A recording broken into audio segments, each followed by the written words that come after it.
நம்ம லைஃபுக்கு தேவையான ஒரு இம்பார்ட்டண்ட்டான ரூல், அதை நான் கோல்டன் ரூல் அப்படின்னே கூட சொல்லுவேன். இதை நம்மளுக்கு யாராவது ஒருத்தர் சொல்லியிருப்பாங்க. நம்மளோட சின்ன வயசுலேருந்து இப்போ வரைக்கும் யாராவது நம்மளுக்கு சொல்லியிருப்பாங்க. பட் நம்ம அதை மறந்துருப்போம்.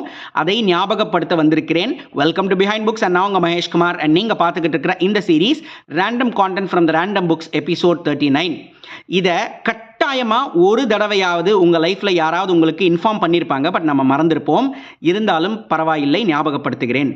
உங்களை யாராவது எப்படி ட்ரீட் பண்ணால் நீங்கள் சந்தோஷப்படுவீங்க? ஒரு செகண்ட் நின்று திங்க் பண்ணி பாருங்கள்.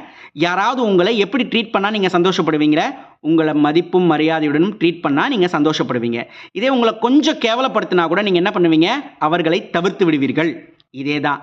அப்போது நீங்கள் எப்படி உங்களை யாராவது ஒருத்தர் ட்ரீட் பண்ணணும்னு விருப்பப்படுறீங்களோ அதே மாதிரி தான் அவங்களும் இதே மாதிரி தான் திங்க் பண்ணுவாங்க. ஸோ என்ன ஒருத்தர் நல்லா ட்ரீட் பண்ணானா நான் அவனை நல்லா ட்ரீட் பண்ண போகிறேன், அவ்வளோதான், ஆஸ் சிம்பிள் அஸ் தட் அப்படின்னு சொல்லிட்டு போயிட்டே இருப்பாங்க. ஸோ இனிமே ஒரு நல்ல ரிலேஷன்ஷிப் வேணும், ஒரு நல்ல ஃப்ரெண்ட்ஷிப் வேணும், ஒரு மியூச்சுவல் அண்டர்ஸ்டாண்டிங் இருக்கிற ஒரு ரிலேஷன்ஷிப் வேணும். அது எங்கே வேணாலும் இருக்கட்டும்ங்க. அது school, college, office, family, friends, எங்கே இருந்தாலும் சரி.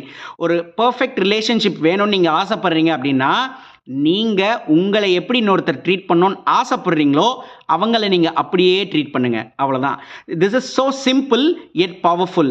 பட் நீங்கள் அதை யூஸ் பண்ணணும். யூஸ் பண்ணிட்டு எப்படி இருந்ததுன்னு எனக்கு கமெண்ட்ஸில் சொல்லுங்கள். Thank you so much.